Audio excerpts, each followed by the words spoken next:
Hi there, Sanbonani Molweni. Welcome to Fix channel. For new here, please subscribe before the end of the video. If returning, thank you for love and support. I appreciate you. Uthando Nes'thembu review. Before ngikhuluma ngale episode ngicela ukuvela guys kule channel siyahloniphana, uhlonipha mina, phinde uhloniphe nabantu engikhuluma ngabo. Yes, siyahleba, siyaxoxa kancane, ayikho kodwa right le ye body shaming. Last week nje kunobhuti wangu owangibiza isitufuza ngathi okay waphinda kathathu ngabona ukuthi hayibo ayikho mnandi lento manje sethi isitufuza kathathu useqonda ukuthini manje noma uyangidelela angazi amasuzo amakhosikazi ababomsele because yibo ngikhuluma ngabo kakhulu banemizimba. Kodwa angilindele wena ukuthi uzobhala amagama asebheke eceleni. Asifunde nje ukuhloniphana.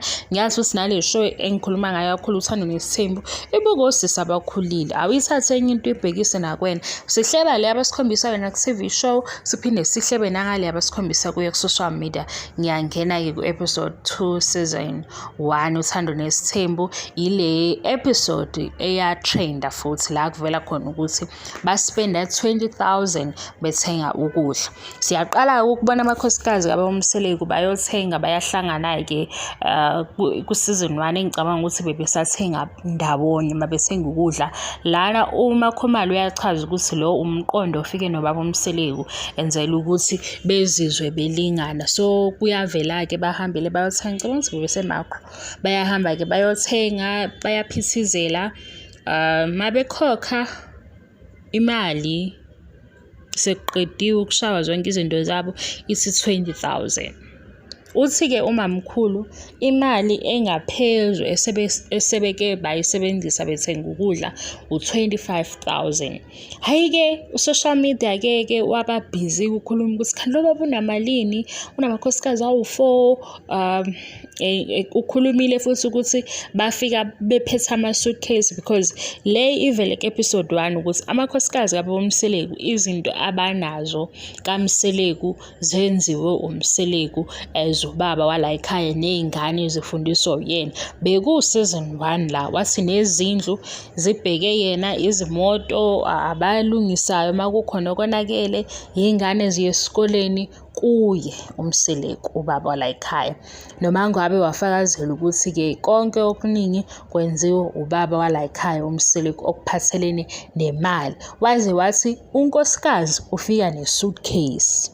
U-episode 1 useason 1 lo engikhuluma ngayo. So kwakhulunywa ku-social media ukuthi kanti unamalini, usebenzaphi. Ngaleso sikhathi uhlobo lebhizinisi salibona abebelenze bekuyileya umdlalo lodge la bekusebenza khona uMakhumalo noMacele phinde futhi nokunye abekwenza nohulumeni ubaba umseleku uMangwabe yena osebenza as unesi namanje. Umayeni usebenza kwelinye i-office like a government. Sengikhohliwe ngizophindela kuloko. So yavela ke eyokudla kwababazwayo social media. Kwase kuba ke ila achaza khona ke indaba yokubavakashela ukuthi ke isonto nesonto kufanele kube unkosikazi luba khona usuku atholayo kuyisonto.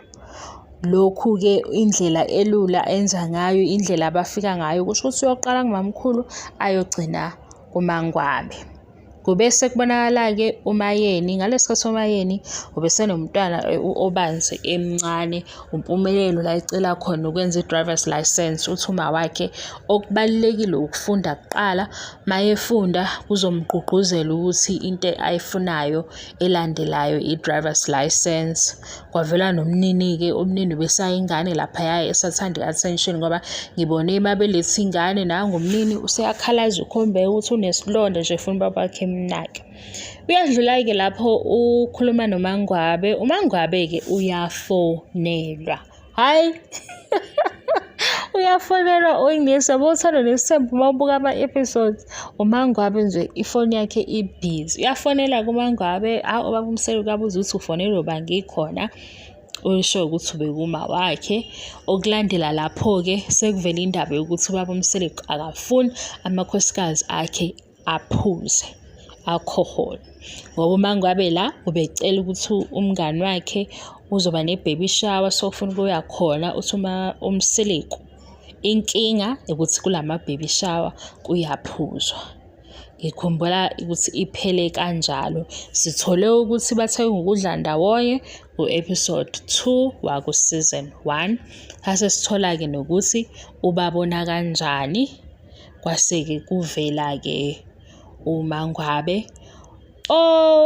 So ila uMacele acasukela indaba ye-lipstick. So mayesesemzumbe ubaba uMseleku ufike babone ababingelele adluleke mayezoyolala esiphaki. Mayesefika esiphaki sekulate ufika neshethi eline-lipstick. Uthi uMacele, yes ukulesi sithembu, kodwa endlini yakhe mangena ubaba uMseleku kungena uhusband wakhe, kungena umkhwena wakhe, angeni isithembu. So akazuyivuma into yoku-understandiswa ukuthi le lipstick ikhona because khona amanye amakhosikazi. Khumbula ukuthi-ke lapho baze bathi uthi uMacele akashintshe ubaba uMseleku before bedla akhiphe le t-shirt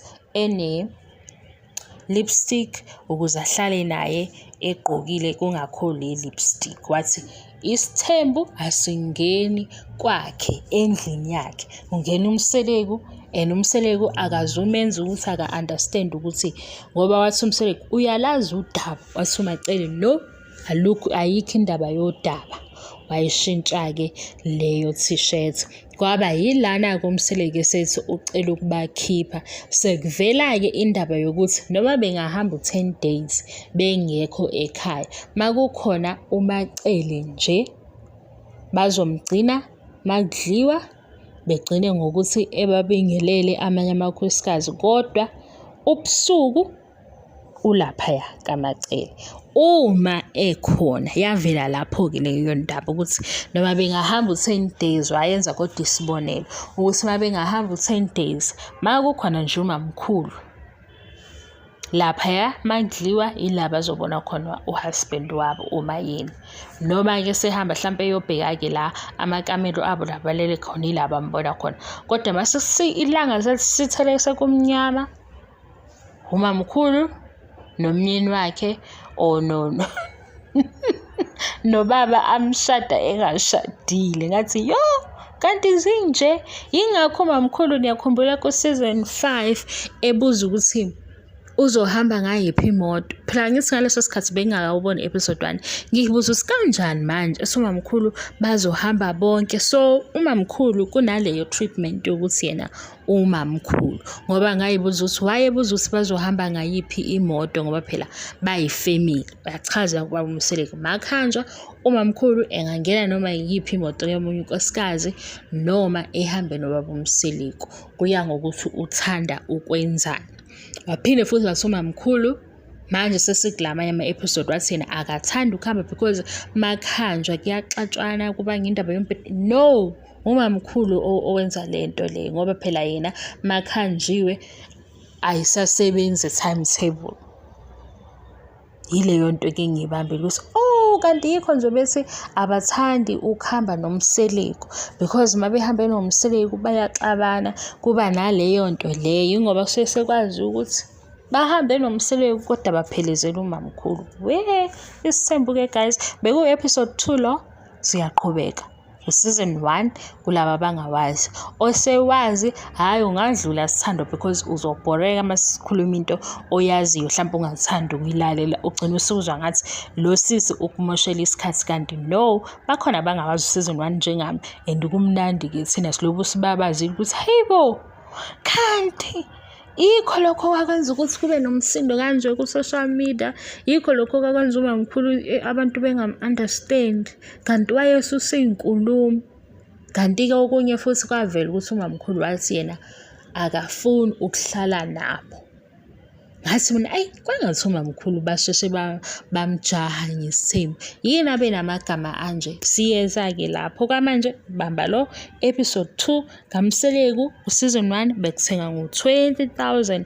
Manje sekuvelile ukuthi singaphezu kulaba seke bayibona le interview uMseleku esho ukuthi imali ayispendayo ukudla iya ku 30,000 ngaphezulu. Ngathi ngiyabonga ngisupport, ngiyabonga angiqedi. Sikhuluma Uthando Nes'thembu, sisuke emuva siya phambili. Thank you so much guys. Inkulu into eniyenzayo. Angikwazi ukuphendula ama-comment enu ngesizathu sokuthi ngisebenzisa isikorokoro sefoni. Mhla seku-right ngizonaka onke ama-comment, kodwa into ebalulekile nibahloniphe phela. Esihleba ngabo sihleba kancane, niphinde futhi nihloniphe nami ngoba ngiyayigqugquzela into yokuthi asihlonipheni. Ngeke ukuthi sowungibuke sowulalele lama-video kaze angaphezu ka-100 ungazi ungizwe ngisho igama elibheke eceleni kodwa mase uyalibhala. Nanokuthi-ke enye into uma uyicabanga awuzuyibhala yonke into ekufikelayo, ukuyibona leyo nto kuzokwenzeka ubuke i-episode noma ulalele mina uthi asikho kodwa isidingo sokuthi ubhale ungcimi, yabona? Ngoba phela leyo nto leyo igcine kuwena. Kwenzeke mhlawumbe ukuthi vele-ke umuntu obuye ube nokudelela, kugcine-ke kuwena lapho ungazi usuza la usuzokhomenta okubheke eceleni mina because ngizokujaja, phinde futhi naleyo comment ngiyi-delete. Ngaphezu kwakho konke ngiyabonga i-support, ngiyabonga angiqedi, bye.